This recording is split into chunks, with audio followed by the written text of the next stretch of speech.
Oi, bom dia. Eu sou Ângela Borges Quimbango, trabalho em infância também, né? Secretária, quando nós falamos aqui, eu vou ser agora a procuradora da plateia, tá? Quando nós falamos aqui a respeito da eleição do Conselho Tutelar e a questão religiosa, eu acredito, vou falar, e acho que as pessoas também, ninguém quer desqualificar religião nenhuma.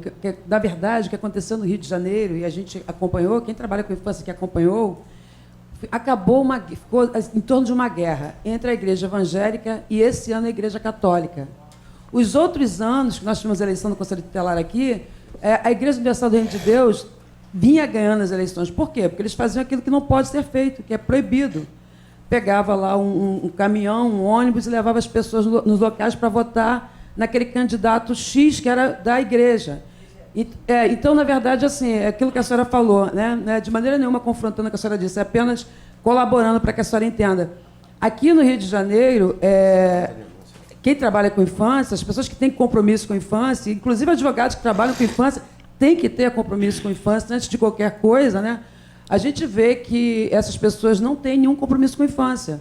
São pessoas que estão confundindo os direitos da criança e do adolescente com questões religiosas. Então, não é porque é religioso, porque eu, por exemplo, sou uma mulher sem religião, poderia ter uma, e ser advogada e ser competente, né? Então, quando a gente falou isso aqui, eu acredito que é isso, o sentimento da plateia toda é isso. É porque esse ano, os outros anos, foi só a Igreja Universal do Reino de Deus. Esse ano se estabeleceu uma briga para ficar nesse lugar da Igreja Católica e da Igreja evangélica, que eu não posso dizer se foi só universal. E a gente que trabalha com infância começou, pelo menos na minha rede social, pedindo que as pessoas votassem em pessoas que tivessem compromisso com infância e adolescência. É só nesse sentido, tá bom? É só para colaborar com a senhora. Mas eu entendo perfeitamente, eu concordo plenamente com você. Rosa ali também, o pessoal.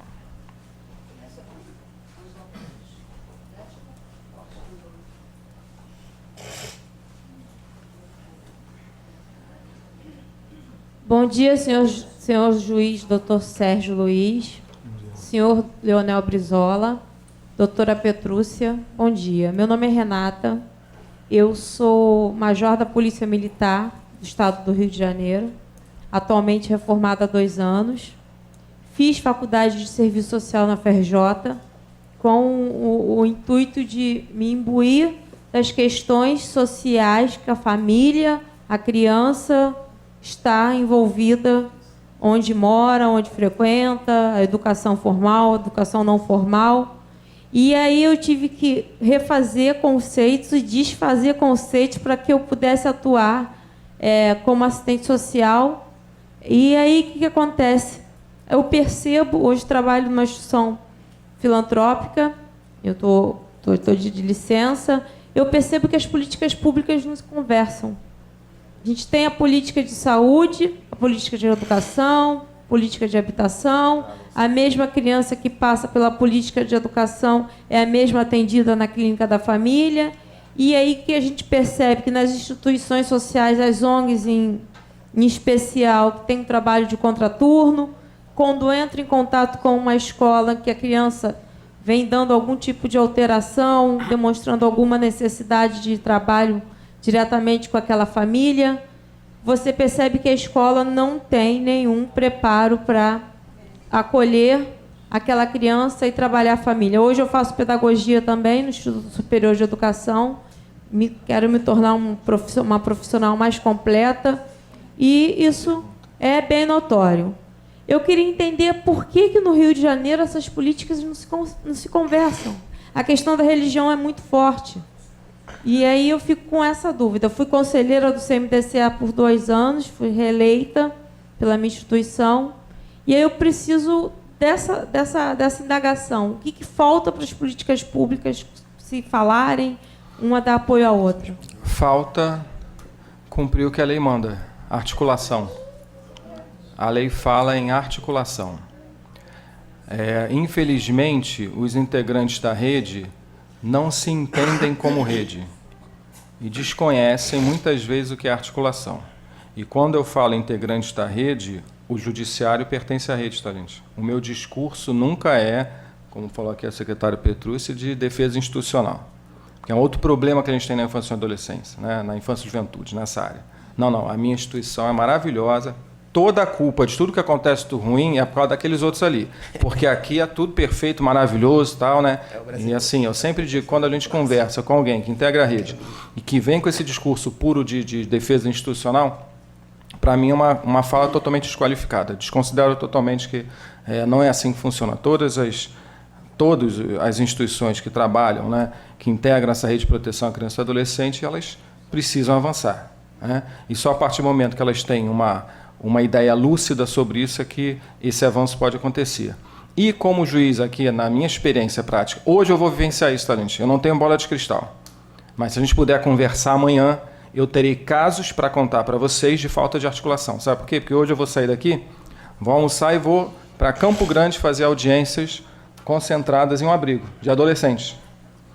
E eu vou ver ali a saúde, que não conversou com a educação, que não conversou com a assistência, que não conversou com a habitação, né? Eu vou ver tudo isso.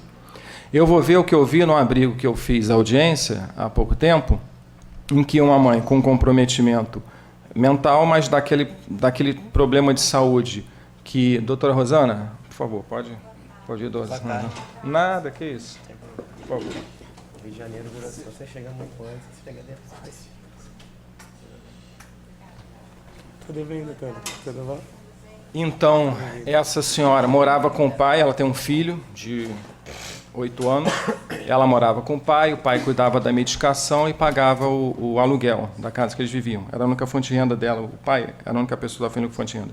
Esse pai faleceu, ela ficou sem renda, ela foi despejada, a criança está em um abrigo, ela tem agora um grupo de amigas que não tem condição financeira, mas que vai dar o suporte para a questão da medicação, e ela já compreendeu, está sofrendo muito com esse acolhimento, ela entendeu que ela tem que tomar medicação para poder cuidar do filho, e hoje a única questão é a habitação. E a gente, na audiência concentrada, manda oficiar a Secretaria Municipal de Direitos Humanos e Assistência Social e a Secretaria Municipal de Habitação para conceder um aluguel social. E eu já sei que isso vai ser uma coisa muito difícil e muito demorada. Mas a gente não precisa aqui trabalhar com direitos da criança e adolescente, direitos humanos, nada disso não. A gente precisa saber matemática básica. Per capita, para o abrigo, para o garoto estar ali, gasto para o município, R$700. Aluguel social, R$500. O município gasta R$200 a menos hoje e deixa todo mundo feliz. Mas isso vai ser uma via crucis. E que muitas vezes exige que o Ministério Público ingresse com uma ação civil pública para eu dar uma liminar, e muitas vezes o município recorre para não dar um aluguel social porque ele quer ficar pagando mais com a criança lá acolhida. Então, isso é falta de trabalho de articulação. Quantas e quantas vezes as pessoas, os integrantes da rede, fazem estudo de caso na minha sala de audiência? Isso é totalmente errado, completamente errado. E jogam no colo do promotor e do juiz, talvez a doutora Rosana já tenha tido essa experiência, jogam no colo da gente o problema. E a gente pergunta, tudo bem, mas vamos lá, eu quero diagnóstico e prognóstico. Essa criança, esse adolescente está acolhido, isso aqui é UTI de um hospital, é o caso mais grave. Vocês têm que me dar o diagnóstico. Qual é o problema dessa família? Qual é o retrato dessa família? E qual é o prognóstico? Como é que a gente trata isso? Como é que a gente resolve isso? E ninguém conversou antes. Então eles vão para uma audiência concentrada para conversar sobre o caso, só que eles não conversaram entre eles. E ficam sentados olhando para a gente. Eu tenho formação jurídica, eu não sou psicólogo, não sou assistente social, nem me arvoro a ser, né? São eles que têm que me dizer tudo isso. Então, assim, N vezes a gente teve que ali mandar que eles fizessem um estudo de caso para conversarem. Então, assim, a lei fala desse trabalho de articulação. É preciso cumprir a lei. Ia ter mais... então, eles dois ali já levantaram, Margarida também, aí a gente volta aqui para a mesa, tá, gente? Por favor. Bom dia, meu nome é Maria Rosa, eu estou um pouquinho rouca. O artigo 227 fala muito na palavra prioridade absoluta, só no papel, porque não existe na realidade, tá? Não existe mesmo. Eu não sei se as pessoas estão sabendo, mas aumentou muito o caso de assassinato a crianças e adolescentes e estupro. Eu fui conselheira de Guaratiba. Em 2016, eu fiz levantamento, foram 48 casos de abusos sexuais só em Guaratiba. E aí, detalhe, desses 48, só 3 nós conseguimos que eles fossem presos. Porque é uma burocracia muito grande, muito mesmo. E sobre o que a nossa amiga falou, e a disputa de religião, eu não vejo por esse caso, não. Porque o Conselho Tutelar é política pública. E a campanha desse ano da fraternidade é políticas públicas, né? E a escolha do Conselho Tutelar faz parte da política pública, sendo que está sendo muito mal gerenciado. Poder Paralelo entrou dentro do Conselho. São conselheiros que assumiram na gestão passada e vão assumir, que não estão nem aí para prioridade absoluta. Eu não sou conselheira mais, mas não deixo de bater caso na minha porta, e eu bato na porta de quem? Do doutor Sérgio. Ele já deve estar de saco cheio, desculpa a expressão, da Maria Rosa. Hoje eu vim aqui especialmente para falar com ele, porque está bombando um caso em Bangu, conselheiro de Bangu fecharam os olhos. É sério, seríssimo. Eu não posso falar só com o juiz. Mas cadê a prioridade absoluta? Cadê? E é sério, sério mesmo. Porque quando a imprensa bater... Não, tudo bem. Só tenho que dizer, prioridade absoluta só no papel. Só existe no papel. Não tem, na realidade, a defesa para a criança mesmo. Mas não tem. Rosa, você não quer encher o saco, não. Todo mundo defende direito da criança e do adolescente, não enche o saco, não, tá bom? Eu posso falar Pode. Né, para Renata, eu gostaria de falar assim, que a rede, a ideia é que a rede seja horizontalizada, que haja essa mobilização, que todos dialoguem.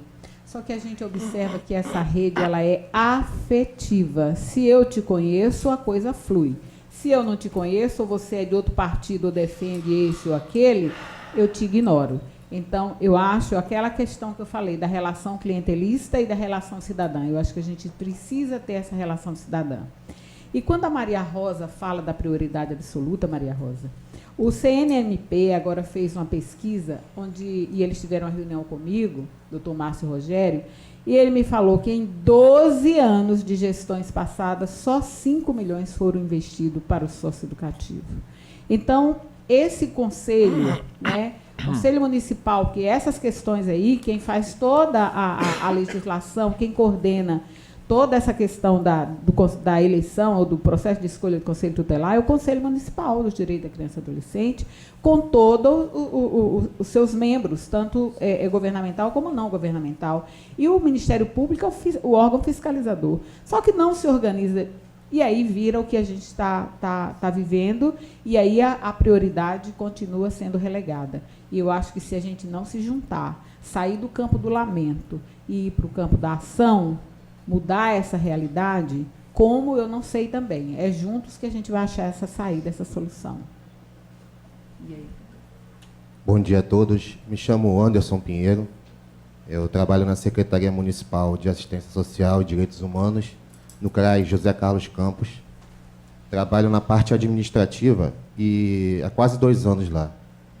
E a gente vem acompanhando, depois desse processo seletivo para conselheiro tutelar, a gente vem acompanhando com o olhar social um pouco mais essa questão dos direitos da criança e do adolescente.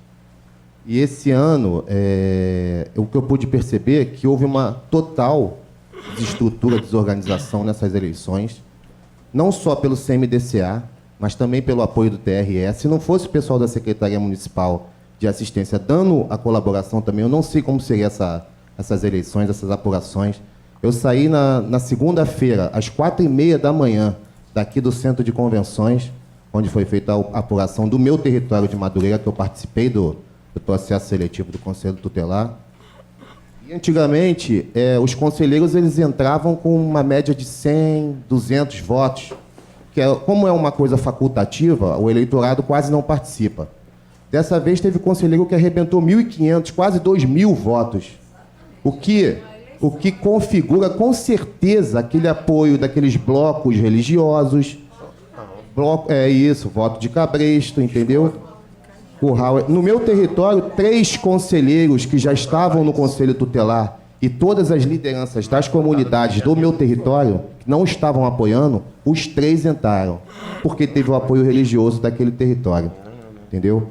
Eu encaminhei, eu sei que o Ministério Público recebeu diversas denúncias, eu encaminhei minhas denúncias, tinha conselheiro tutelar fazendo ação social na igreja no dia 5, onde foi proibida a partir do dia 4 qualquer tipo de campanha.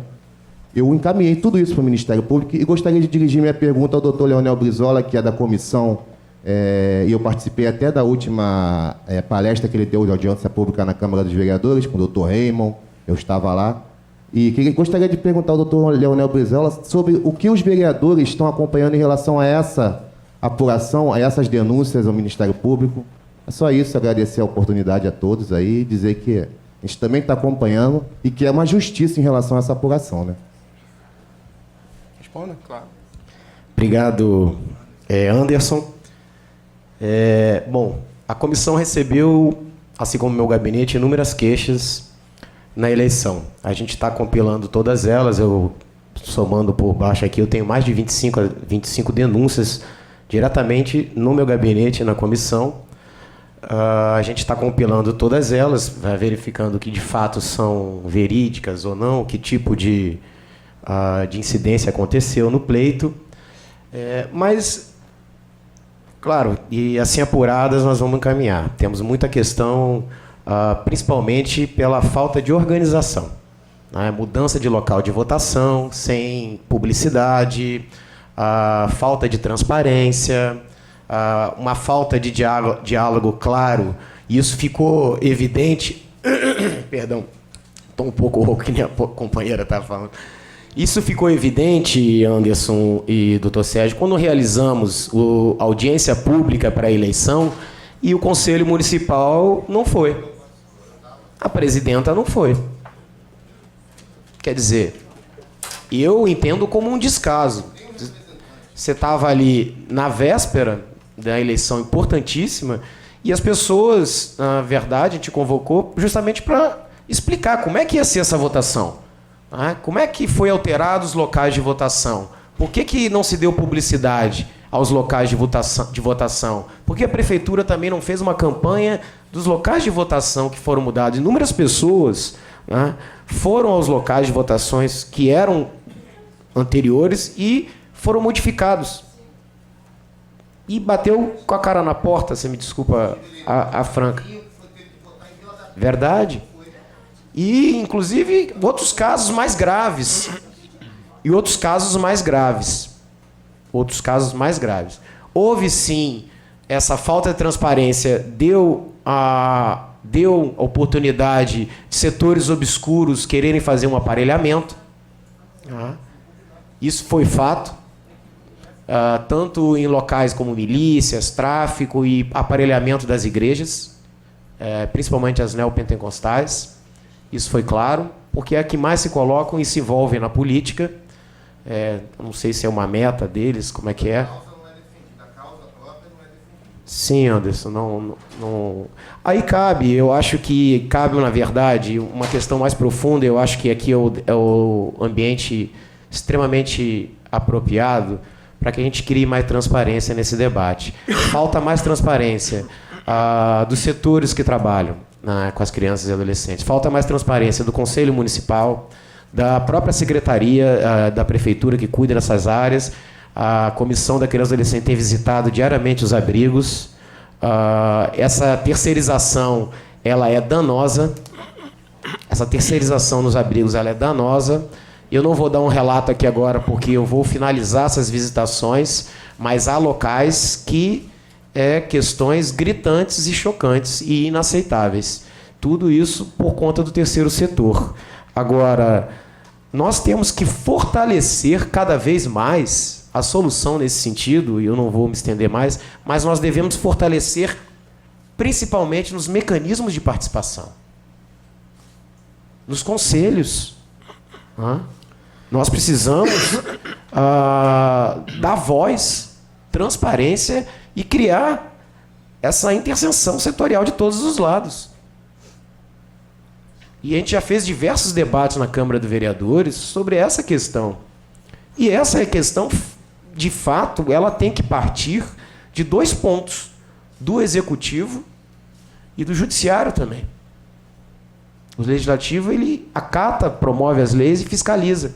Mas quem está ali com a ponta da caneta, de fato, é o executivo, que deveria executar de fato e criar um mecanismo. O que nós temos visto é assim, sempre teve, e claro que isso vem agudizando mais, um aparelhamento dos conselhos tutelares, de forma de criar curral político, de ser uma catapulta para voos maiores. Isso é fato. Tivemos vários vereadores na cidade do Rio de Janeiro que foram conselheiros tutelares. Não há nada de errado nisso, desde que você tenha como prioridade a criança e o adolescente. Agora, há uma questão, sim, que houve uma modificação. E aí eu vou até encerrar minha fala, porque eu vim aqui no intuito de escutar mais. Há 2 questões de fundo. Quando estava tudo obscuro, não estava sendo divulgado, não havia informação, esses grupos, tanto religiosos como os milícias e tráfico, eles estavam, de fato, nadando de braçadas. Quando há uma luz nessa questão, e pela primeira vez, minha surpresa, eu nunca vi a imprensa cobrir a eleição de conselho tutelar, começou a cobrir. E foi bom, porque desaparelhou. Os campeões de votos não foram de religiões. Não. Está o resultado essa semana. Então há um equívoco. A sociedade civil se mobilizou. A conselheira mais eleita não tem ligações nenhuma com igreja, com milícia, com tráfico de drogas. Pelo contrário. Então o voto, ele tem que ser respeitado. O voto, ele tem que ser, de fato, além de respeitado, ele tem que ser valorizado. Essa participação da sociedade civil. Temos muitos problemas. Temos. Os conselhos tutelares são precários, com infraestruturas precárias. Nós temos só 19 conselhos. Precisamos aumentar muito mais. Mais de 60. Teve mais de 60 para fazer 64. São 19 os que nós temos. Nós deveríamos ter 64. Com pouca infraestrutura. Com pouca transparência. Então, o conselheiro, que é um guardião do ECA, e o ECA esse que vem constantemente sendo atacado pela nossa sociedade, inclusive por setores que deveriam protegê-los e ameaçam jogá-lo na latrina, nós deveríamos, de fato, fazer uma pausa e perguntarmos: compromisso com a educação, ou seja, com a criança e com o adolescente, é compromisso orçamentário. É isso que tem que ser discutido. Por isso os conselhos, fóruns, todas essas conferências devem ser cada vez mais divulgadas. E sim, gasta esse dinheiro, podemos gastar também. Eu digo que todo real investido com criança não é gasto, é investimento. Nós temos que parar de uma vez por todas de achar que gastar dinheiro com criança e adolescente é gasto, é investimento. Esse é o grande problema do nosso país. A criança e o adolescente nunca estão no orçamento porque sempre é colocado como gasto, ou sempre como é a questão de punir. Mas por que não prevenir? E como é que a gente previne? Com fóruns democráticos, com transparência, com políticas públicas, com orçamento. Com orçamento, essa é a grande questão. E isso aqui é um grande fórum para que a gente possa debater. Eu quero escutar os projetos aqui do Dr. Sérgio para que a gente possa encaminhar pelo Legislativo e aprovar. E, finalizando, eu acho que eu me estendi um pouco mais, acho que na primeira fala eu estava um pouco ainda, não sabia por onde é que a gente poderia, até onde a gente poderia fazer essa discussão, mas tem uma coisa de fundo que me preocupa. Tá? E aí, eu não sei se eu politicamente discordo de algumas falas aqui, mas nós não podemos jogar nas costas dos professores, dos profissionais da educação, para resolver todos os problemas da nossa falha como sociedade. Como falha como sociedade. O professor, a professora é mãe, é pai, é assistente social, é psicóloga. E me assusta muito esse modelo de escola militarizada. Isso não é a solução para o nosso país. É cara, muito cara e ela é para um grupo seleto. Escola sem autocrítica não é escola. Nós precisamos dar a vez e a voz para as crianças e adolescentes. Nós precisamos escutá-los. Não votam, mas essa geração que está aí, ela é muito mais rápida do que nós pensamos. Ela sabe muito mais do que nós imaginamos. Agora elas precisam ser escutadas. Precisa ter voz. Muito obrigado. Obrigado. Gente, eu vou dar a palavra à Margarida, já tinha encerrado nela, e aí o pessoal, os palestrantes vão ter oportunidade de falar e pode se reportar o tema novamente, tá ok? Bom dia a todos, agradecer aí pelo evento, por a oportunidade desse encontro. Meu nome eu sou advogada Margarida Prado, represento a OAB no SEDCA, no Conselho Estadual. Deputado... Ainda não. Brizola, eu queria agradecer a sua intervenção, porque eu estava aqui extremamente angustiada, porque, de certa maneira, ficou aqui uma imagem de um professor lendo a revista Veja dentro de sala de aula, e essa imagem ficou pesando na minha cabeça, e eu tenho outras imagens do Rio de Janeiro. Eu tenho escolas metralhadas por helicóptero. Eu tenho professores salvando a vida de crianças, entulhando crianças em corredores para que elas não sejam atingidas por bala. Eu tenho imagens de crianças sendo atingidas dentro do pátio das escolas. A imagem que nós temos no Rio de Janeiro são de professores reivindicando direitos legítimos de trabalho dentro da Rio Branco, da 1º de março, e sendo espancados por policiais. Então, eu sou professora universitária, sou doutora, mas não sou professora de 1º e 2º grau. Mas essas pessoas lutam em condições absurdas, mantêm escolas abertas, apesar das milícias atuando sobre os territórios, milícias vinculadas muitas vezes a políticos do Rio de Janeiro, e elas são verdadeiros heróis de manterem uma sala de aula ainda crianças traumatizadas pela violência, ainda tentando passar algum tipo de conteúdo. Então, assim, fiquei incomodada com essa imagem, porque esses professores são merecedores da maior proteção e reconhecimento, não sei, no Brasil, no mundo inteiro, mas com certeza o Rio de Janeiro vem sofrendo uma situação muito singular da violência e da atuação da segurança pública no nosso território. Obrigada. Obrigado, Margarida. Claro, por favor. Eu gostaria de pedir desculpa, principalmente os professores, a gente conhece a realidade, né? Eu estou falando também de outra realidade que também eu dei aula, então a gente sabe dos dois lados, né? Eu me solidarizo realmente com os professores que a gente tem visto, por exemplo, em Goiás, 2 professores foram mortos recentemente, a gente sabe essa realidade. Então, não é aqui uma fala de ataque, né? Mas é uma fala assim, que a gente, de busca de saídas para o que a gente tem vivido. Não é só uma proteção à criança e adolescente, mas uma proteção a todos nós, né? Obrigada. E eu, antes de passar a palavra à doutora Rosana Cipriano, eu só gostaria de pontuar o seguinte: importante, entendi o ponto específico ao qual a secretária se referiu, entendi o ponto ao qual a doutora Margarida se referiu, e quero adicionar só o seguinte: é muito importante em todos os ambientes em que a gente for falar da questão da violência, é lógico, se há excesso policial, se há uma atuação indevida, isso deve ser falado. Mas a gente tem que falar do tráfico, a gente tem que falar dos bandidos, porque eu tenho certeza que as escolas não estão metralhadas só com balas da polícia, né? Eu lido com isso na linha de frente, na realidade, né, também, e vejo que o problema da criminalidade. Então, nós estamos participando de um comitê de prevenção de homicídios de adolescentes, onde é tratado, não só o Tribunal de Justiça é uma das entidades, é um comitê excelente criado pelo Unicef, onde é tratada a questão da violência e dos excessos pela polícia, mas onde também, eu particularmente, sempre falo, mas vamos lembrar do tráfico, vamos lembrar quem bota a arma, né, na mão do adolescente, que atira contra a polícia, né? Então, assim, nós não podemos falar de violência e falar só da polícia, como não podemos falar de violência e falar só do tráfico, como não podemos falar só da milícia.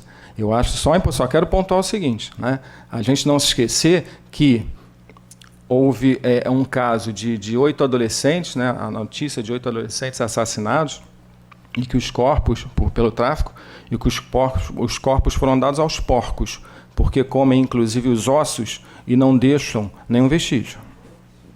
O tráfico fez isso. Então a gente tem que falar da violência da polícia? Sim. Da atuação indevida da polícia? Sim. Que deve ser reprimida? Sim. Mas a gente tem que falar dessa violência também, que existe e é diuturna. Nós tivemos recentemente no Rio de Janeiro 2 facções, em uma guerra há poucos dias, né? Uma guerra terrível em Costa Barros, né? Uma guerra terrível lá. E ali foram 2 facções que estavam lá. Nós temos colega da infância e juventude que disse que a criança, quando entrou no abrigo, vivia numa comunidade conflagrada por disputa de bandidos, e ela falou que não conseguia dormir direito, que ela só conseguia dormir embalada pelo som dos tiros. Então isso existe, gente, entendeu? Então, assim, só pontuar. Vamos falar da violência da polícia, mas a violência do Rio de Janeiro, e não estou dizendo que a doutora Margarida disse que é só isso, não estou dizendo isso, só estou querendo adicionar. A violência do Rio de Janeiro é da polícia, é da milícia, é do tráfico. É um problema muito complexo, muito grande, que tem que ser enfrentado. Mas, deixa eu só apontar uma coisa, realmente o tema aqui é Conselho de Direitos, mas, né, foi citada a questão da eleição do Conselho Tutelar, até porque foi recente, por causa dessa polêmica toda. Então, gente, como assim a gente sempre tem uma atuação propositiva, né? Eu sempre digo que esses eventos que são organizados não podem ser uma catarse coletiva, né?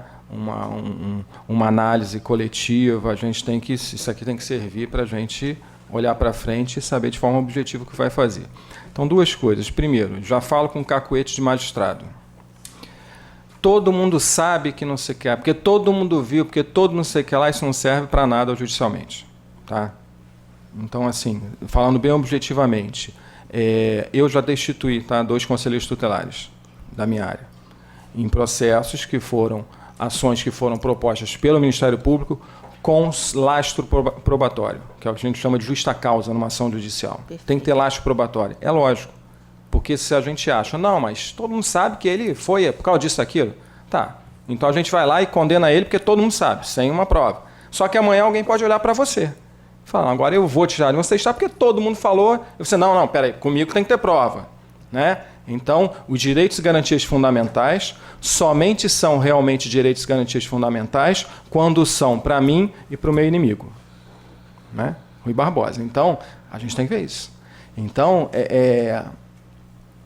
eu quero dizer o seguinte, que eu ouvi falar de várias denúncias, eu não tenho a mais mínima dúvida da seriedade e do empenho do Ministério Público, não tenho a menor dúvida que quando chegarem questões, denúncias com algum lastro probatório, as ações serão propostas.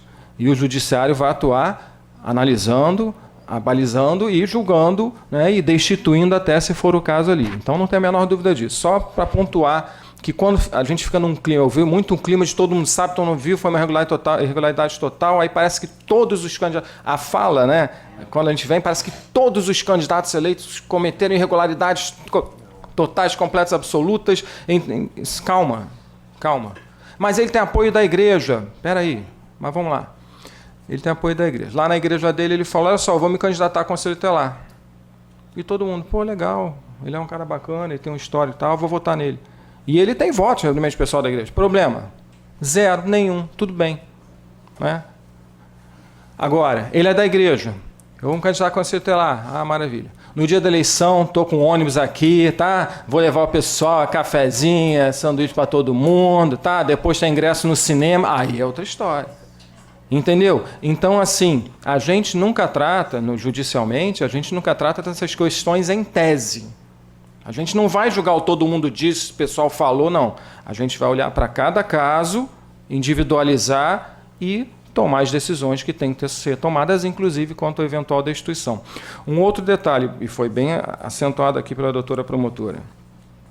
Eleição, gente, custa dinheiro. Eleição custa dinheiro. Tá bom? Eu, desde sempre, trabalho na Justiça Eleitoral. Eu fui analista judiciário do TRE, fui chefe de cartório por 7 anos no TRE. Já coordenei os polos eleitorais no Rio de Janeiro todo, também fui juiz eleitoral. Já coordenei a informática do TRE.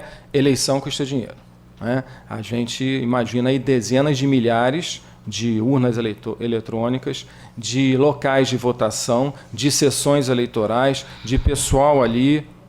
Então, vamos lá, só para a gente começar a pensar, a pessoa que vai trabalhar o dia inteiro tem direito a um ticket de alimentação. Isso sai da onde? Não sei, então. Eu só estou dizendo o seguinte, para a gente começar a pensar, peraí, por que eleição custa dinheiro? Bom, a gente tem que ter o manuseio e a inseminação das urnas. Então, a gente precisa de pessoal para tirar essas urnas todas que ficam ali na Praça Mauá, no galpão, para levar para os polos, para fazer a inseminação dos dados. Existe um trabalho de TI para a geração desses dados que vão ser ali inseminados, a distribuição desse material, a alimentação do pessoal que vai trabalhar, etc, etc, etc. Isso tudo custa dinheiro. E assim, como a doutora falou, não tem lei dizendo hoje, olha, o TRE tem que fazer as eleições do Conselho Tutelar, colocando a mesma estrutura que coloca nas eleições que o TRE já trabalha. Não tem lei nenhuma dizendo isso. Então, assim, também, né, e o desembargador Carlos Santos foi muito solícito em todas as demandas do Conselho, né, mas ele tem uma limitação orçamentária, né? Então, não foram criadas todas as sessões para a eleição do Conselho Tutelar, que são criadas uma eleição normal, ordinária, digamos assim, né? Porque não há previsão orçamentária para isso, né? Isso tem custos, quer dizer, isso tem todo um trabalho de logística. Então, é muito importante realmente olhar para frente e pensar que precisamos, né, estruturar, inclusive e principalmente com respaldo legal, a estruturação dessas eleições. Não tenha mais de mínima dúvida que, envolvendo o TRE, não há ninguém que tenha mais expertise para isso do que o TRE. Eu sempre digo que muita gente fala que, e eu dou aula de direito eleitoral, inclusive aqui na Escola da Magistratura, e muita gente fala que as eleições têm que voltar ao sistema manual, porque sistema eletrônico é muito fácil de fraudar, é muito fácil, etc. Eu não sei se vocês sabem, mas há 3 eleições presidenciais, né, o TRE ele abre um prazo para quem quiser tentar quebrar o sistema de segurança da urna eletrônica. Nunca, até hoje, conseguiram nada. E quem é que vai lá? É o chefe da TI do grande banco tal, porque imagina o que vai ser para o currículo de uma pessoa dessa dizer eu quebrei a segurança da urna eletrônica. Ele vai ser preso, não? Não é. Só para esclarecer, para não prender ninguém à toa. É um momento que o TSE abre, e da última vez foram 4 dias.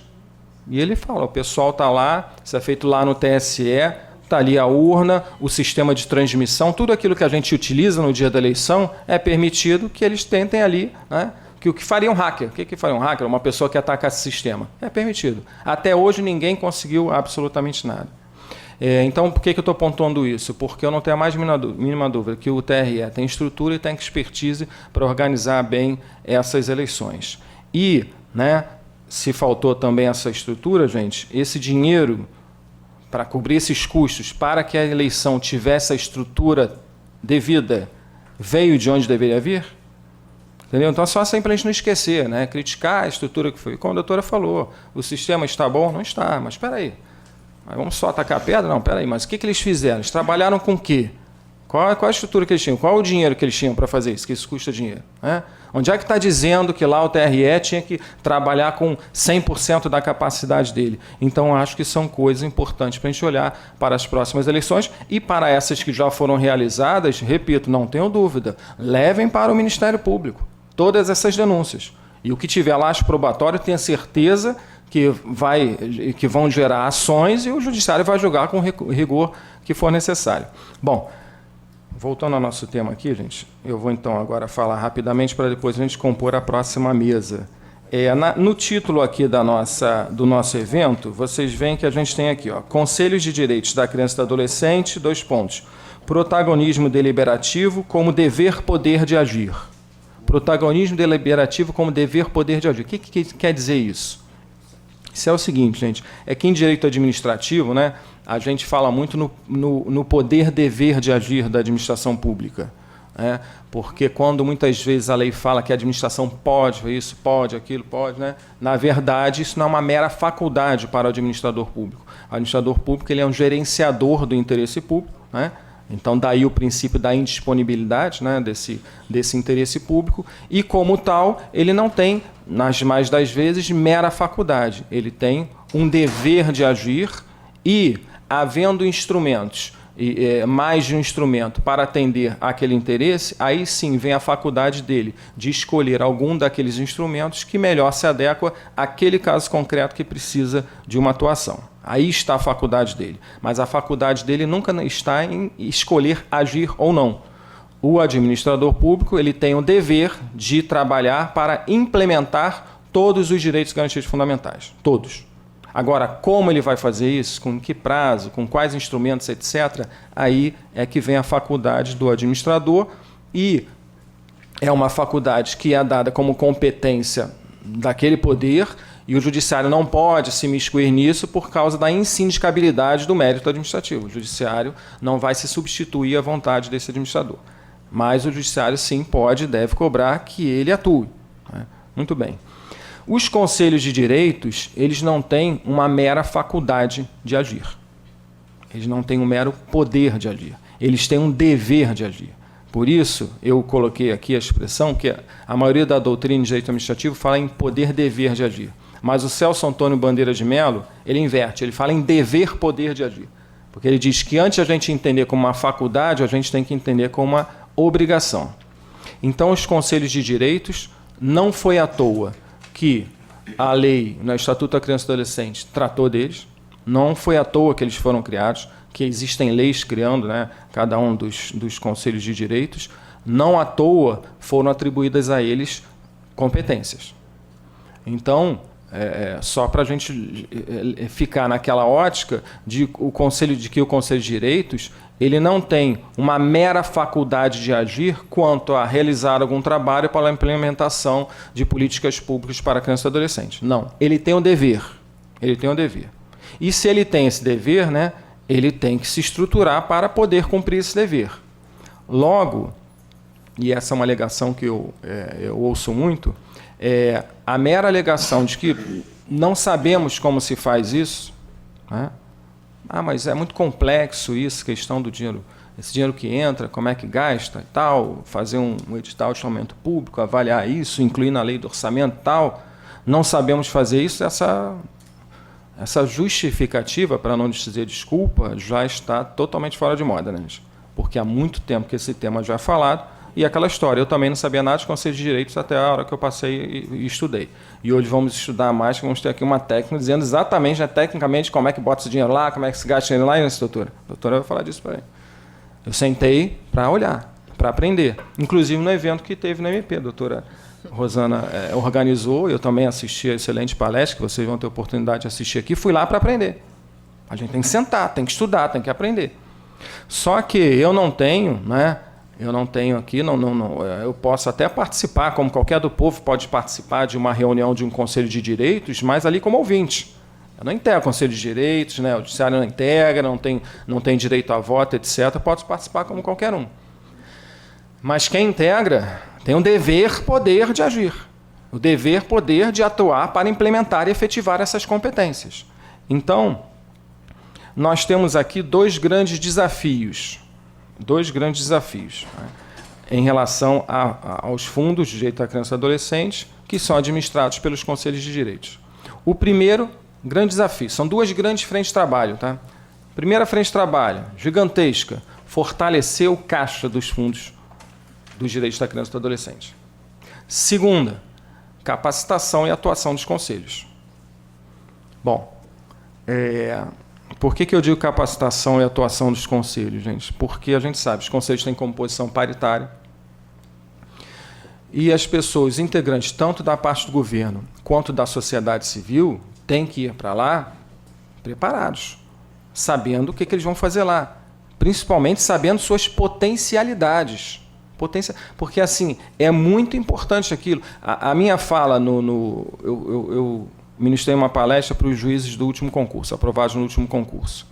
E a minha primeira fala para eles foi dizer o seguinte: olha, maravilha, você passou no concurso para juiz. Isso não quer dizer que você virou uma pessoa de outro plano de existência, né? Deixou de ser um ser humano, passou a ser um extraterrestre, nada disso não. Isso quer dizer que agora você tem uma gigantesca responsabilidade, a sociedade espera muito de você e você tem a oportunidade de trabalhar em prol da sociedade, de uma forma muito relevante. Gente, para todo agente público isso, né? Para todo agente público. Então, os conselhos de direito estão lá, os conselheiros estão lá, estão numa função importantíssima. E por isso que eles têm esse dever de agir. Por quê? Porque eles podem realmente transformar muito essa sociedade e nós, a sociedade, esperamos muito deles. Né? Então, a gente tem que capacitar. Essas pessoas têm que ser capacitadas, que pode ser feito, gente, com o dinheiro do próprio fundo. Tá? Então, a doutora até já falou de curso oferecido pelo Tribunal de Contas, o que é ótimo. Mas o Conselho poderia lançar um edital de chamamento público para que houvesse para contratar exatamente alguma entidade que pudesse fazer a capacitação tanto dos conselheiros quanto dos integrantes das entidades de acolhimento. Porque, assim, minha vara da infância e juventude, a 4ª vara, eu sou o primo pobre, né, das varas da infância e juventude, porque, né, o pessoal tal, na melhor condição, não vai nos abrigos mais próximos aqui e tal, quase ninguém vai lá para Santa Cruz, né, para fazer uma ação. Então, a gente tem muitas dificuldades, IDH também baixíssimo, enfim, maior área territorial. Então, infelizmente, né, muitas das minhas entidades que padecem, que sobrevivem com toda a dificuldade, que fazem um trabalho heróico, né, não tem, muitas vezes, uma estrutura jurídica, por exemplo, para poder chegar e saber como elaborar tecnicamente uma proposta, né, um projeto nos moldes em que tem que ser feito para uma análise de um edital desse. Né? Só que todos, tanto os conselheiros quanto todos os integrantes dessa rede, por exemplo, das entidades de acolhimento, poderiam ser beneficiados com algum curso, né, que poderia ser financiado com dinheiro do fundo. Então, como é que os conselhos dizem, não sabemos fazer isso, eles podem fixar como política pública do ano que vem essa capacitação, lançar um edital de chamamento público e capacitar todo mundo? Então, vejam, gente, assim, por favor, interpretem a minha fala. Tá? Eu costumo ser eloquente às vezes, mas não quero ser agressivo. E não estou aqui também jogando pedras nos conselhos de direitos. A minha fala é de, olha, vamos olhar para frente? Vamos lá. Né? Como é que, o problema é esse? Tá bom. Não sabe direito? É complexo? É complexo. A gente vai ver aqui, é complexo. Mas dá para fazer. Né? Dá para fazer. Então, como é que a gente vai fazer isso? Então, a questão da capacitação, gente, não tenho dúvida, que é imprescindível, é importantíssima. Dentro dessa história da capacitação, aí a gente tem que olhar, a secretária Petrúcia já citou aqui, a resolução número 137 do CONANDA, que, a meu ver, é uma resolução um pouquinho esquizofrênica. Tá? Desculpe, tá, secretária, mas por quê? Ela vem em um artigo dizendo em que pode gastar o dinheiro do fundo, administrado pelo Conselho. E logo em seguida vem dizendo em que não pode gastar. Aí quando você lê a parte que diz o que pode gastar, parece que pode gastar em tudo, que se refira à criança e adolescente. Aí quando você vai para frente, para a parte que não pode gastar, parece que não pode gastar em nada. Né? Porque, por exemplo, está lá no artigo 16, eu estou aqui com a resolução, isso está lá no artigo 16, e ele vem dizendo, artigo 16, artigo 16 da resolução 137 do CONANDA, deve ser vedada a utilização de recursos do Fundo de Direitos da Criança e do Adolescente para despesas que não se identifiquem diretamente com a realização de seus objetivos ou serviços determinados pela lei que o instituiu, exceto em situações emergenciais ou de calamidade pública previstas em lei. Esses casos excepcionais devem ser aprovados pelo plenário do Conselho de Direitos da Criança e do Adolescente. Tudo bem, ele tem que gastar naquilo que se refere à sua missão institucional. Aí não tem problema. Parágrafo único. Além das condições estabelecidas no CAPT, deve ser vedada ainda a utilização de recursos do Fundo dos Direitos da Criança e do Adolescente para, inciso 1, a transferência sem a deliberação do respectivo Conselho de Direitos da Criança e do Adolescente. Ótimo. 2, pagamento, manutenção e funcionamento do Conselho Tutelar. Não pode gastar 1 centavo do Fundo dos Direitos do Adolescente para qualquer coisa referente a Conselho Tutelar. Bom, só no município do Rio de Janeiro, só no município, não falando de estado não, só no município faltam 30 conselhos tutelares. Precisa criar mais 30 para nós ficarmos no número mínimo. Ou seja, os conselheiros tutelares, eles trabalham assim assoberbados de serviço, né? Atendendo uma área gigantesca. E é lógico que isso não gera a proteção devida para a criança e adolescente. E quando se reporta, então, à administração pública direta, olha, precisamos criar X conselhos tutelares. Qual é a resposta? Não tem dinheiro. E às vezes a gente tem lá parados, na conta lá de um fundo, alguns milhões de reais, 1 centavo não pode ser utilizado. E aí nós precisamos, então, de ações civis públicas, né, que já bateram até no STF, e uma delas, bem interessante, sobre a questão de condenação do Estado lato sensu que eu falo, em obrigação de fazer, né, para estruturar um conselho tutelar, que não tinha nem computador. Só que aí o município lá, ele dizia que isso era discricionariedade do administrador público, o judiciário estaria usurpando competência dele, que reserva do possível, não tinha dinheiro. Então, toda uma construção jurisprudencial para dizer que há uma vinculação do administrador à implementação dos direitos fundamentais, né? E se há uma mora exagerada nisso, então o judiciário pode agir sem estar usurpando competência do Poder Executivo.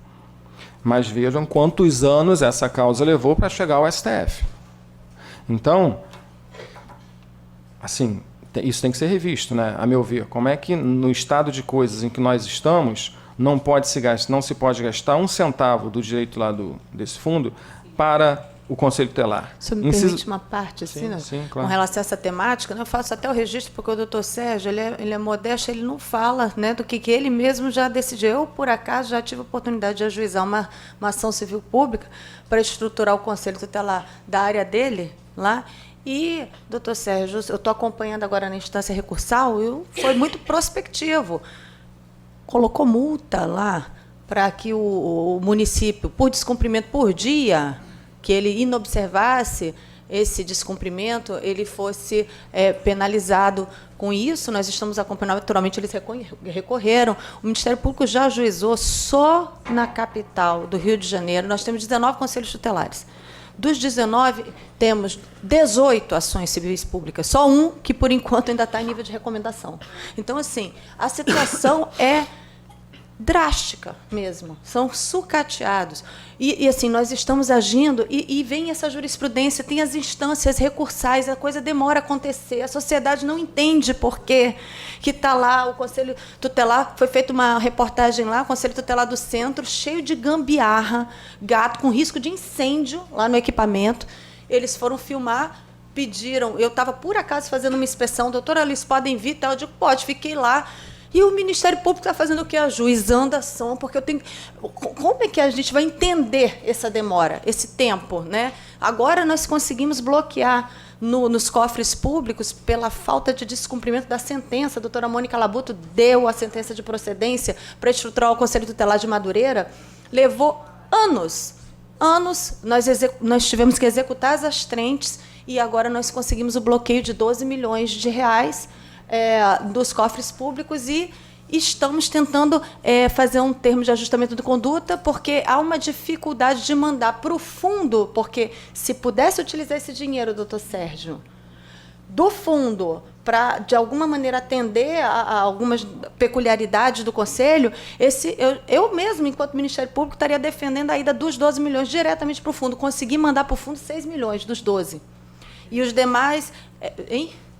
E os demais, não, foi uma cota à parte, não me lembro exatamente a quantidade, né? Porque esse dinheiro está sendo atualizado, inclusive. E a outra cota à parte, estou negociando com o município para fazer diretamente. Só fazer essa parte, que é complexo. O sistema é complexo e é difícil até para nós entendermos, né? Assim, causa perplexidade. Imagine para a sociedade. Agora está ruim mesmo, eu acho ruim. Eu não acho de todo desvalido a imprensa estar mostrando essas deficiências, porque não deixa de ser uma pressão para o gestor entender que houve uma sentença de procedência do pedido de estruturação, qual é a dificuldade de cumprir diretamente? Aí fica recorrendo. E é uma coisa assim que temos esses entraves. O senhor desculpe, mas porque eu queria dizer que talvez, às vezes, o promotor de justiça não se mobilize também para poder buscar as infrações administrativas, a multa para ir para o fundo, porque está muito engessado isso aí. Sim.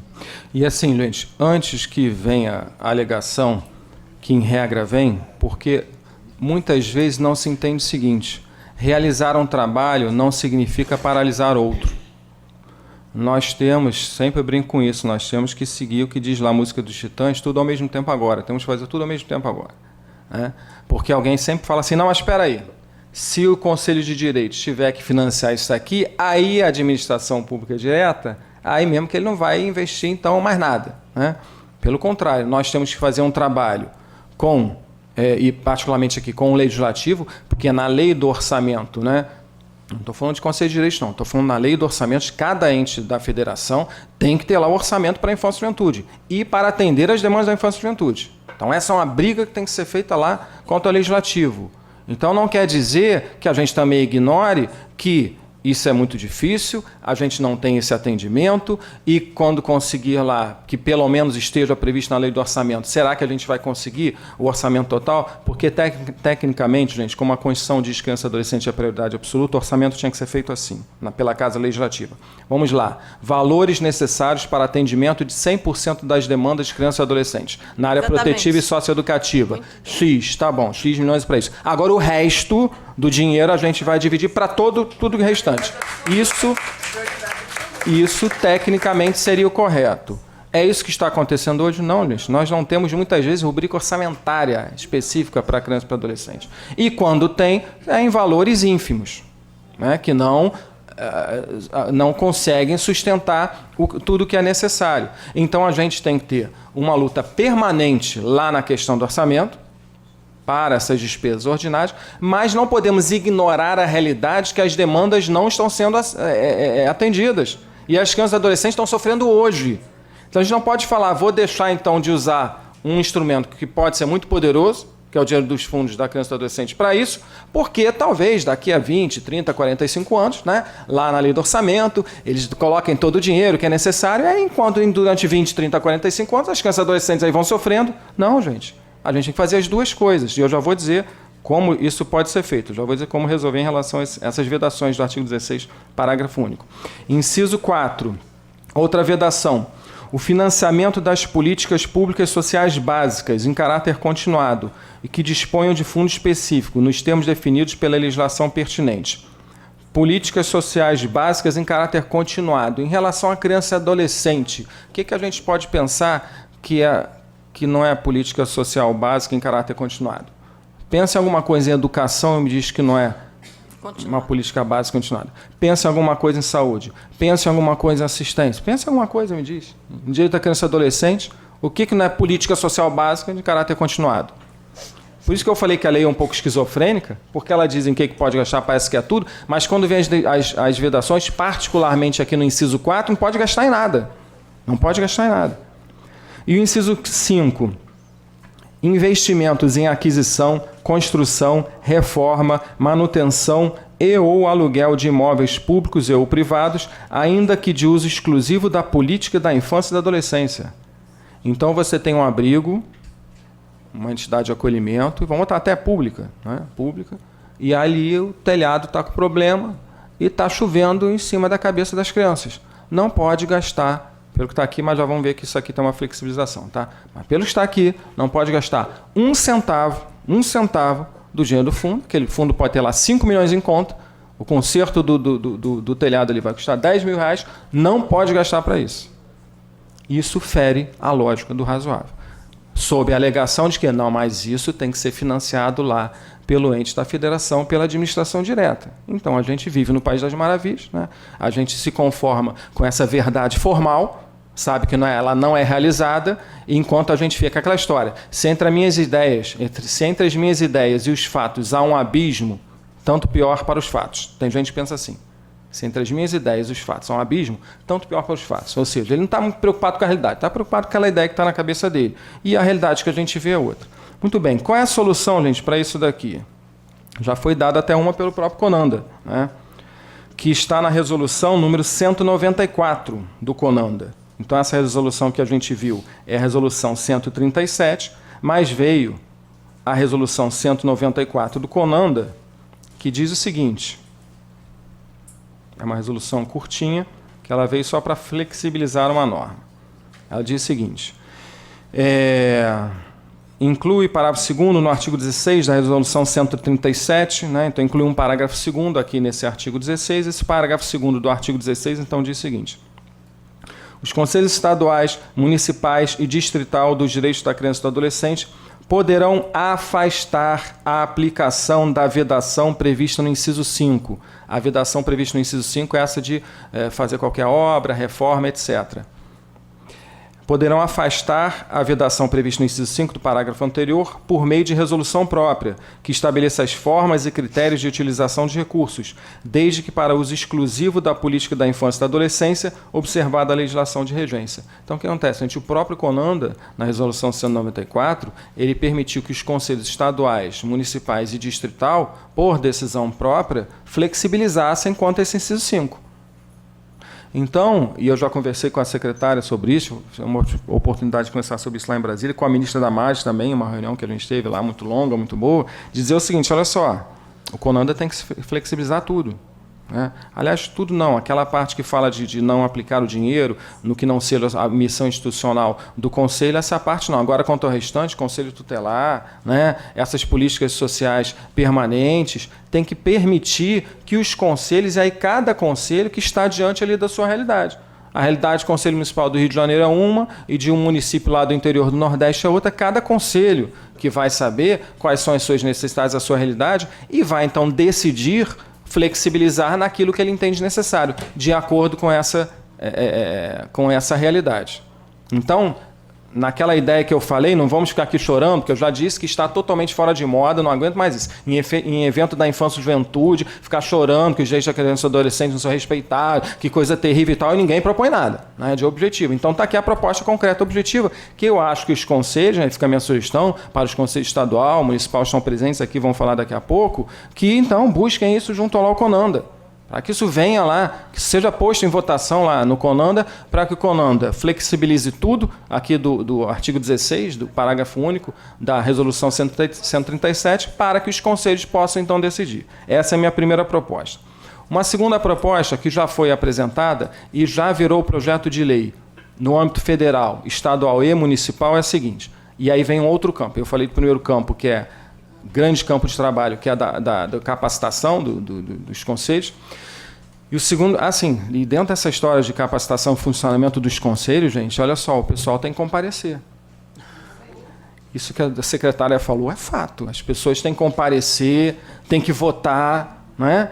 Porque senão, realmente, a gente já viu isso daí, sabe como é que é. Vai terminando o evento, aí meu voo é tal hora, eu quero já estar com a mala ali no cantinho, e sai para cá, sai para lá, e assim, não é possível. Tem que comparecer, tem que saber quais são os temas e também tem que ser objetivos. Porque eu não sei por que determinadas proposições tem que levar 4, 5, 6, 8 reuniões mensais para deliberar. Porque quem está lá no conselho tem que saber o que está fazendo, tem que entender do riscado. Senão, nem vai para lá. Entendendo do riscado, vem lá, a proposição é tal. Vamos então propor aqui de a gente sugerir ao CONANDA que todo mundo já sabe, bota lá, a pauta vai ser essa, todo mundo entende disso. Vai numa reunião, debate, vota e pronto. E não ficar 8 meses para isso, 1 ano para isso, né? Não tem lógica isso. Bom, a outra frente de trabalho é quanto ao fortalecimento do Caixa. É o fortalecimento do Caixa. Isso me angustia desde sempre. Por quê, gente? Eu fui em um evento do CONANDA, a Caravana do Direito da Criança e do Adolescente do CONANDA da região Sudeste, que foi no Espírito Santo. Ficamos 3 dias lá, né? Foi também, né? Foi também. Isso, vamos lá. Né? Muito bem. E aí, o que acontece, gente? Conversando com o pessoal do CMDCA de São Paulo, enquanto aqui o do Rio tinha, acho, na época, 5 milhões em conta, São Paulo tinha 400 milhões. 400 milhões. Né? Então, tem a questão da doação casada, uma discussão jurídica se isso é possível, se não é possível, etc. Mas, a par disso, é possível reforçar em muito o caixa dos conselhos de direitos. E eu acho que os conselhos têm que estar antenados nisso. Sabe por quê, gente? Existem oceanos de dinheiro passando por cima das cabeças da gente aqui na infância e juventude, indo para outro lugar, que poderiam ficar aqui. Eu fiz um curso na Infam, Escola Nacional de Formação e Aperfeiçoamento de Magistrados, e uma colega que é de Rondônia, que tem um projeto muito bonito, que é Declare Seu Amor. Depois olhem lá no Google, bota lá Declare Seu Amor, que é um projeto de divulgação das formas de doação para os conselhos de direitos, né? Até a Vivi Guedes está lá fazendo propaganda. Vocês sabiam que Vivi Guedes faz propaganda para vocês, conselhos de direitos? Vai lá para doação do imposto de renda. Né? Vários artistas lá. Declare seu amor, o nome do projeto. E aí essa colega ela tem acesso a números potenciais e reais. Ou seja, cada município, se todo mundo, né, pessoa natural pode doar, pessoa física, né, natural, pode doar até 6% do imposto de renda para algum fundo dos direitos da criança e adolescente. Pessoa jurídica pode doar até 1% do imposto de renda para os fundos. Aí ela tinha os números potenciais reais. Se todo mundo desse município, pelo valor lá de imposto de renda, né, que é aquele município que foi pago naquele município, se todo mundo doasse, quanto iria para o fundo e quanto efetivamente foi doado. Gente, os números são assustadores. É a coisa assim, olha, município tal, município pequeno, município tal. Olha, se todo mundo pudesse doasse, lógico, eu estou falando 100%, seriam 24 milhões e pouco para o fundo. Quanto foi doado? 12 mil reais. Município tal, seriam 50 não sei quantos milhões. Quanto foi doado? 20 mil reais. Então, gente, tem alguma coisa errada aí, né? Tem uma coisa errada aí. Porque, assim, vamos sair daqui agora? Quer comprovar o que eu estou falando? Vamos sair daqui agora em campo. Todo mundo aí para o meio da rua. Vamos aqui para 1º de março, vamos para Rio Branco, Presidente Vargas, começar a parar as pessoas na rua. Vem cá, você gostaria de ajudar em uma causa séria, relevante da criança e do adolescente, sem gastar um centavo a mais? E vocês me digam quantas pessoas vão dizer que não. 101% das pessoas vão dizer, claro, gostaria. Você sabia que você tem que fazer? Você ficaria mais feliz? Você fica mais feliz sabendo que todo o teu imposto de renda vai para o fisco, ou você ficaria mais feliz sabendo que uma parte do imposto de renda foi para financiar projetos de criança e adolescente, sérios, etc, etc? Ah, eu gostaria de... 101% das pessoas vão falar isso. Só que, vamos lá. Duas frentes de trabalho aqui dentro dessa. Então, subdividimos essa frente de trabalho em duas. Doação da pessoa natural e doação da pessoa jurídica. Quanto à doação da pessoa física, gente, ela é muito dificultada. Tá? O próprio ECA, no Estatuto da Criança e Adolescente, fala dessa doação e faz remissão a uma instrução normativa da Receita Federal. Então, ele deixou a regulamentação, o detalhamento disso para uma instrução normativa da Receita Federal. É menos mal porque não precisa de alteração legislativa. Mais fácil uma alteração infralegal. E aí aquela história, se eu quero doar os 6%, eu tenho que fazer o cálculo de quanto que eu posso doar. Isso vai dar 5 mil reais, tá bom. Então, é só dizer na minha declaração de imposto de renda, eu sou servidor público, não sou assalariado, eu desconto na fonte, no contra-cheque. É só dizer num campo lá, eu quero que do que eu descontei na fonte no ano passado, 6% vão para o Fundo Municipal aqui do Rio? Não. Eu tenho que fazer o cálculo, tirar o dinheiro do meu bolso, e eu sempre brinco o seguinte, quando eu começo a ver as reportagens dizendo que tem que começar a separar documento para fazer imposto de renda, o mau humor já se abate em mim. Eu não conheço uma pessoa que está feliz. Por que você está tão feliz hoje, radiante? Porque eu vou fazer meu imposto de renda. Você já viu alguém, um ser humano falar isso? É um momento de extrema infelicidade, né, quando a gente vai tratar de imposto de renda. Seja pelo trabalho que dá, seja porque você acha que o que você recolhe não é aplicado como deveria, enfim, por N motivos. Imagina nesse momento, o cara, apesar de aborrecido, ele pensa, não, tudo bem, mas então pelo menos isso vai servir para alguma coisa. Eu vou fazer uma doação para o fundo. Então é só botar um xizinho aqui que vai. Não, filho, não. Você tem que calcular, você tem que tirar do teu bolso agora esses 5 mil reais, você tem que depositar na conta do fundo, você tem que guardar esse recibo e no ano que vem você vai jogar isso lá. Gente, isso daí inviabiliza. Isso inviabiliza. Então, o que acontece? A gente está, né, num trabalho de articulação, e estou tentando muito, e aqui, vereador, já peço também a sua ajuda, estou já tentando há um bom tempo uma audiência com o ministro Paulo Guedes. Por quê? Porque a gente precisa, né, ver se consegue convencê-lo, né, da necessidade dessa alteração para permitir que, num primeiro momento, pelo menos para os servidores públicos, seja simplificado. Pelo menos para aqueles servidores públicos, eles possam lá botar um xizinho em algum lugar e dizer, eu quero que o que eu desconto na fonte vá para o fundo tal. E é a administração pública em que ele trabalha vai fazer esse link diretamente com o Conselho de Direitos.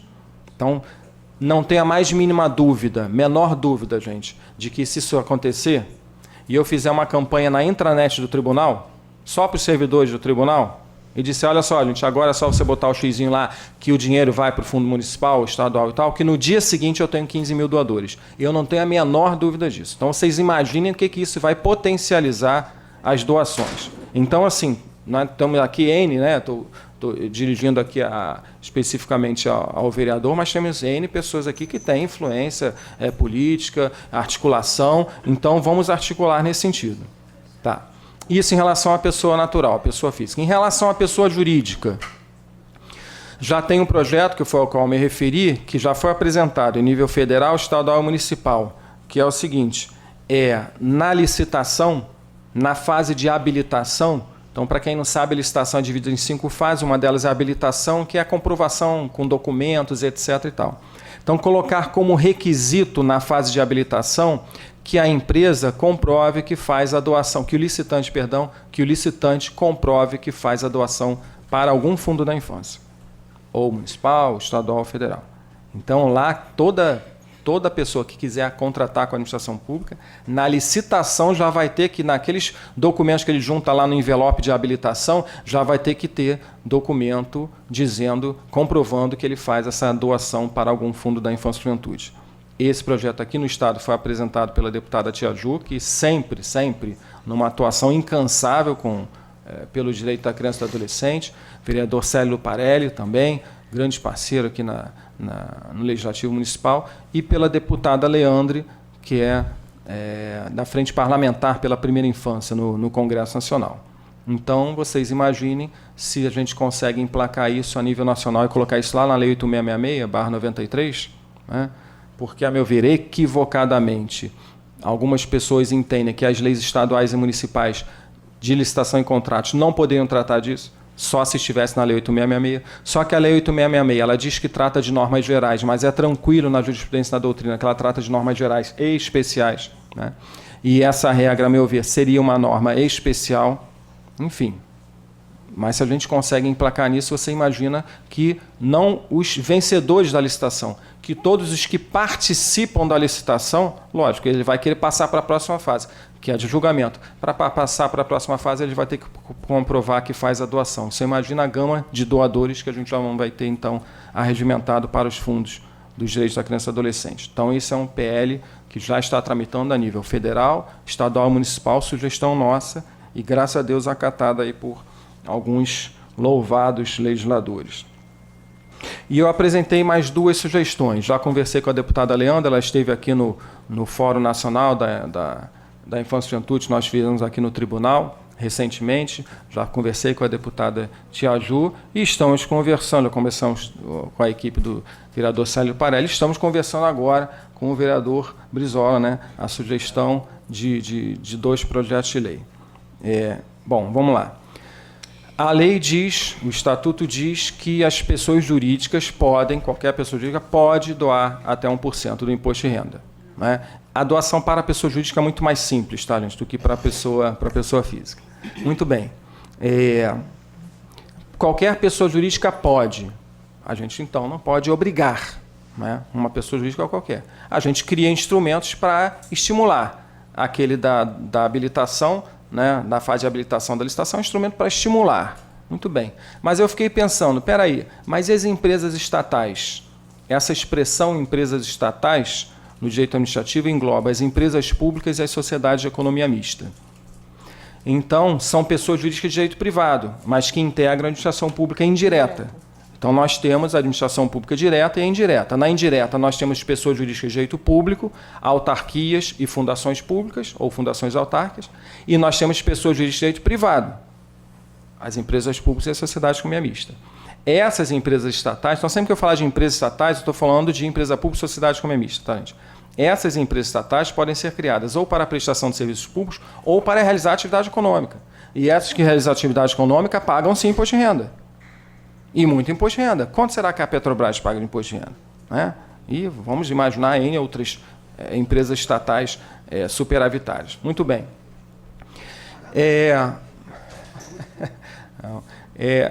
Essas empresas estatais, elas não são criadas como qualquer pessoa jurídica privada. Então, não se cria uma empresa estatal como se cria um açougue, um supermercado, uma loja de departamentos, né? Apesar de ambas serem pessoas jurídicas de direito privado. A natureza jurídica é igual, pessoas jurídicas de direito privado, mas não são criadas da mesma forma. Essas empresas estatais, para a criação, dependem de autorização legal, então nós temos que ter lei específica autorizando. Os empregos públicos delas têm que ser criados por lei, e depende, para ocupar esse emprego público, é necessária a prévia aprovação em concurso público. Então, gente, é totalmente diferente. A gente aqui quer criar uma pessoa de direito privado, uma empresa, a gente vai lá, cria, contrata quem a gente quiser, acabou. Agora, uma empresa estatal, não. Tem que ter a lei, né? Tem que ter o concurso público, tem que ter o emprego público criado por lei, tem um tratamento diferenciado. A Constituição fala dessas empresas estatais e diz que elas não podem ser dados a ela incentivos que não sejam dados igualmente à iniciativa privada, de forma geral. Só para vocês terem ideia, alguém que integre uma pessoa de direito privado com uma empresa qualquer particular pode chegar para o empregado, chamá-lo e falar: meu caro, estou te demitindo agora. Por quê? É sem justa causa. Mas vou te indenizar. Ele pode fazer isso? Pode. O dono da empresa qualquer ali pode fazer isso. Demite sem justa causa e indeniza. O presidente de uma empresa estatal: fulano, vem cá, vou te demitir, vou te indenizar. Ele pode fazer isso? Não, não dessa forma. Então existe um tratamento diferenciado. E a Constituição diz que essas empresas estatais só vão ser criadas ou por imperativo da segurança nacional ou por relevante interesse público.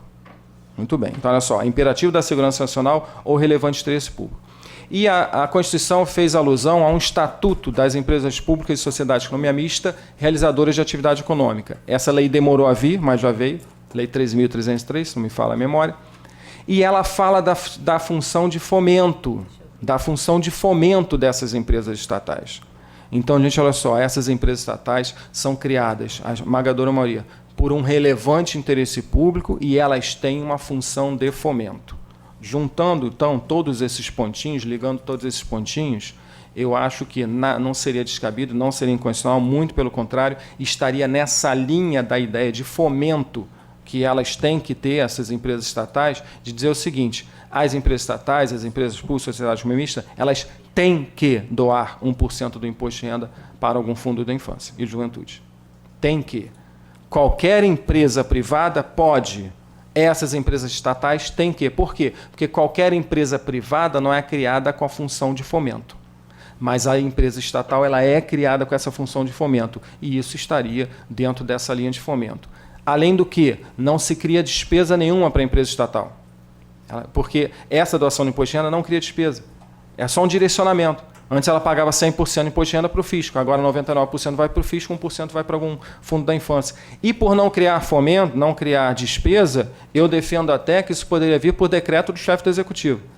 Porque a criação e extinção dessas entidades, ela depende da lei, mas a organização pode ser feita por decreto, desde que não gere aumento de despesa. Isso aqui não gera aumento de despesa. Então, vocês imaginem se a gente tivesse, né, de um momento para outro, todas as empresas estatais, né, recolhendo lá esse 1% de imposto de renda para algum fundo da infância. Então, essa é uma sugestão de projeto de lei. A outra sugestão, com os mesmos fundamentos, essa função de fomento, etc., etc., é que essas empresas públicas e sociedades economistas, elas assegurem um percentual do número de vagas de aprendizagem para os adolescentes da área protetiva e socioeducativa. Aqui o Tribunal de Justiça tem a central de aprendizagem, é um trabalho que a gente vem fazendo interinstitucional, não é só o TJ que participa, Ministério do Trabalho, Ministério Público do Trabalho, MP Estadual, Defensoria Pública Estadual, e assim, a gente vem buscando captar essas vagas junto à iniciativa privada de aprendizagem e destiná-las aos nossos adolescentes, tanto da área socioeducativa quanto da área protetiva. Bom, para vocês terem uma ideia do tamanho do problema, se as empresas que devem vagas, nós que já temos vagas criadas não, tá? As que devem vagas, criassem as vagas de aprendizagem no percentual mínimo no estado do Rio de Janeiro, seriam criadas hoje 52 mil vagas. 52 mil vagas. Então, gente, isso dá e sobra muito para atender todos os nossos adolescentes. E existe uma dificuldade, ainda outra, que é a seguinte: a empresa, tudo bem, ela vai lá, cria a vaga de aprendizagem, ela não é obrigada a destinar essa vaga para os adolescentes da área protetiva ou socioeducativa. E eu não estou falando só do adolescente infrator, não, né? Eu estou falando também da área protetiva, que a gente tem, e eu agora, à tarde, eu vou fazer a audiência concentrada num abrigo de adolescentes, e o adolescente está lá com 17 anos, ele precisa de encaminhamento profissional, porque com 18 anos ele vai sair do abrigo. Só que a gente tem uma dificuldade muito grande, porque a empresa ela já olha, infelizmente, com preconceito esses adolescentes, particularmente os da área socioeducativa, né? Particularmente os da área socioeducativa. E se a gente quer diminuir violência, a gente quer diminuir criminalidade, é lógico que esse trabalho de prevenção é importantíssimo, é óbvio que ele é importantíssimo, né? Então, assim, se dentro da administração pública indireta a gente tivesse esses entes tendo que, por lei, por obrigação legal, dedicar, por exemplo, 50% das vagas para adolescentes da área protetiva e socioeducativa, isso seria um ganho violento. Então, gente, essas são as minhas duas sugestões. Tem uma terceira que não é de PL, que não é de projeto de lei, que é a seguinte: a gente precisa fazer campanhas. Nós vamos fazer campanhas. Então, cadê as campanhas publicitárias para essa doação? E cadê gastar sola de sapato? Sabe por quê? Porque outro dia eu fui conversar, no projeto de apadrinhamento, a gente acabou conhecendo aqui o CEO da Multiplan. A Multiplan, então, no projeto de apadrinhamento, ela doou uma cadeira de dentista, com raio-x, com tudo completo, e eu fui, então, outro dia conversar com ele e falei disso aqui, que agora eu sou um chato, eu estou falando com todo mundo isso aqui, né? Olha só, você sabia da doação de 1% do imposto de renda? Funciona assim? Não sabia disso. Então, assim, é só fazer a situação. Tá bom, manda material para mim que eu vou mandar lá para fulano do departamento, você vai pronto. Entendeu? A gente, quando conversa, né, e mostra isso para o empresário e explica como é que não cria despesa, tudo que pode ser feito, na hora, ele fala, claro. Então, gente, eu acho assim que os conselhos, é uma sugestão, tá? Porque nós estamos fazendo isso, por exemplo, na Cierja. Outro dia fomos, eu e o Pedro, né, fomos lá numa empresa de publicidade para pedir vaga de jovem aprendiz. A desembargadora Renata Cota está fazendo isso. Tá? Foi um trabalho brilhante aqui na comissão e outro dia chamou, né, convidou todos os notários, né, dos cartórios extrajudiciais para dizer, olha, por favor, destinem vagas de aprendizagem para a gente. Já fez isso na OAB. E de quando em quando chama representantes de supermercados, de farmácia, etc. Ou seja, a gente tem que botar o bloco na rua, a gente tem que ir atrás. Então, os conselhos, eu acho que deveria pegar. Vamos lá, vamos pegar as 100 maiores empresas aqui do Rio de Janeiro, por exemplo, para começar. E pronto, vai lá, um dia visita 5, outro dia visita mais 5, vai ter que fazer esse trabalho. E também alguma campanha, isso aí se consegue fazer um filme, e as emissoras de TV e de rádio, elas têm um espaço para esse tipo de campanha, espaço gratuito. Eu sei porque a gente já colocou uma campanha do apadrinhamento, né? Uma produtora de São Paulo fez para a gente um filme de 27 segundos, que é 3 segundos tem que ser para os apoios, aquela coisa toda, e isso entrou na Globo Rio, a gente não pagou um centavo. E durante uma semana passou esse filme do apadrinhamento, e só nessa uma semana, que passou à noite, bem tarde, nós tivemos 188 novos padrinhos, né? O que para a gente era, porque durante o tempo todo do projeto a gente conseguiu, muito tempo conseguiu 30, e de repente em uma semana 188. Então assim, cadê a campanha lá para dizer, alô empresário, você sabia que é só doar 1%, é bem fácil, etc e tal, né? Isso tem que ser amplamente divulgado. Então são as minhas sugestões propositivas para fortalecer os conselhos, porque os conselhos têm que fazer o seguinte, né? É isso que a gente espera, que eles se reúnam, que eles escolham e digam quais são as políticas públicas que vão trabalhar no ano seguinte, que eles vejam o orçamento deles, que eles têm dinheiro, incluem isso na lei do orçamento daquele ente público, que eles saibam e façam os editais de chamamento público, que eles saibam avaliar esses projetos e que saibam como é a saída desse dinheiro. Existe um ITER para a saída desse dinheiro, quem é o ordenador de despesa ali, etc. Eu também ouço muita crítica, mas aí tudo bem, mas mesmo que o conselho faça tudo certinho, o ordenador de despesa é o prefeito, o ordenador de despesa é o secretário, e quando chegar lá ele não assina o cheque.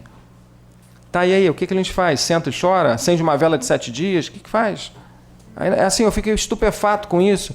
Eu falei, tudo bem, mas olha só, existe uma promotoria de justiça de tutela exatamente desses conselhos. Já formalizaram lá, olha só, nós publicamos o edital de chamamento público, aprovamos o projeto, mandamos lá para o ordenador de despesa e ele está lá com isso parado. Já documentaram isso lá para o MP? Para ele poder propor essa ação? É lógico, é uma ação, isso vai demorar, etc. e tal, mas isso já cria um fato, né, E se isso for reiterado, gente, e também o ordenador de despesas, ele é estabelecido, deve ser estabelecido na lei criadora desse conselho. Então, que tal trabalhar legislativamente para mudar na lei quem vai ser aquele ordenador de despesas? Porque só um detalhe, tá? Também quando se fala que o CMDCA de São Paulo estava com esse valor estupendo de 400 milhões, primeiro, eles admitem a doação casada. Segundo, o ordenador de despesa é o presidente do próprio conselho. Aí agiliza muito. Quem assina o cheque é o ordenador. Mas que seja um secretário, né? Que não seja o prefeito, que seja o secretário, enfim. Isso são questões para serem trabalhadas legislativamente. Gente, devido ao adiantado da hora... Fazer uma parte de um minuto, doutor Sérgio, finalizando, só pegando sua fala, dizendo assim, então, só breves considerações assim, oportunas pelo que o senhor falou, que está todo mundo aqui. É bom que o senhor diga, o senhor está mostrando que é gente que faz, né? Outro dia eu fui numa reunião com o doutor Sérgio, estava ele lá falando com os empresários de supermercados, dizendo, olha, você pode doar para o fundo, isso aqui ninguém diz, né? Mas eu presenciei o senhor fazendo isso louvavelmente assim, para poder angariar dinheiro para o fundo. Agora, essa questão do trabalho articulado entre a pasta da assistência social, vamos colocar em âmbito municipal ou estadual, e o conselho municipal respectivo, isso tem que acontecer. Esse apoio e tem que acontecer. Eu não estou aqui para fazer, doutor Sérgio, ameaça nenhuma de ajuizamento de demanda, mas eu preciso até deixar claro, sob pena de dizer assim, a senhora fugiu do seu perfil de orientar. Até porque, se eu não ajuizar ações cobrando dos gestores diretamente, também podem ser ajuizadas essas ações pela parte do promotor de justiça da tutela coletiva de cidadania, que também fiscaliza isso. Então, veja bem, eu na última assembleia que eu tive, e eu assim... Eu vejo a presença aqui da senhora, que está na pasta da secretaria, agora estadual, e a senhora disse para mim um abacaxi, realmente, porque foi colocado agora há pouco tempo, e está pousando sua aeronave lá para ver. É importante que saiba que esse negócio, que primeiro, abriram lá a caixa preta do orçamento na parte da rubrica da infância do Estado, e estava lá destinado, gente, R$17 mil. Né? Eu quero saber o que se faz com R$17 mil na área do orçamento. Isso eu já estou indo lá, fonte 100. Né? Isso é importante, eu estou aproveitando. 27, desculpe, 10 mil não vai fazer diferença, só na conferência estadual lá foi gasto muito mais do que isso. 300 e poucos mil. Então, assim, isso o legislativo também, eu conto com os senhores, não só naquela recomendação, o senhor me permita a colocação assim, muito também informal, que às vezes a gente bate na cangalha para o bom entender. No seguinte sentido, tem a recomendação lá, se não seguir, é ação civil pública envolvendo improbidade administrativa. Não está convencendo esse ínfimo valor para o orçamento do Estado, porque ele cofinancia as iniciativas públicas também. Puxando a brasa para a sardinha do fundo, é dizer o seguinte, as pessoas só vão estar incentivadas a doar para o fundo, doutor Sérgio, se virem ações concretas do fundo, se virem a deliberação, a contratação, está tudo articulado. Tem que a pasta da secretaria tem que apoiar o fundo e o conselho tem que fazer as propostas, tem que deliberar, tem que ter acesso ao dinheiro do fundo. O nó está lá no ordenador de despesa, não tenham dúvidas. Eu também já sinalizei que, se não acontecer essa engrenagem, se eu não entrar com a ação num caso como esse, até, né, eu não vou estar exercendo devidamente a função. Estou esperando aqui, sinceramente, acreditando que isso vai acontecer. Agora, a população vai doar, e nós sabemos disso, quando ela vir essas ações concretas, né, acontecendo, colocar esse bloco na rua e etc. Por fim, o senhor colocou... o conselheiro, e agora vem uma nova gestão do SEDCA, por exemplo, que o conselheiro não quer comparecer nas assembleias, na reunião, o conselheiro não sabe como é que ele vai agir e tal. Tenho que admoestar da possibilidade de uma improbidade. Então, não assume o cargo, porque quem assume o cargo assume a respectiva responsabilidade. Então, isso é importante ser dito. Assim, o senhor falou, pode incentivar até no judiciário uma campanha para doação, se facilitar, eu rogo que o senhor consiga essa articulação. Também posso fazer essa campanha no MP, temos todos interesse, todos aqui estamos unidos com esse propósito. Por fim, só para dar essa efetividade à recomendação enviada, nós sabemos que o Executivo ainda pode mudar aí a história do orçamento, esse encaminhamento, esse planejamento, porque está ciente da recomendação, e eu conto também com o Legislativo, e aqui na pessoa do vereador, no âmbito municipal, para fazer esse controle da observância do planejamento na área da infância e juventude. Eu estou sensível à sua iniciativa quanto ao OCA, o Orçamento da Criança e Adolescente. Então, tudo isso nós podemos nos comunicar para que nós possamos, e isso é uma iniciativa louvável, porque esse controle precisa existir em várias instâncias, porque senão nós não temos um cheque em branco para o gestor atuar como ele quiser, para ele remanejar como quiser. Então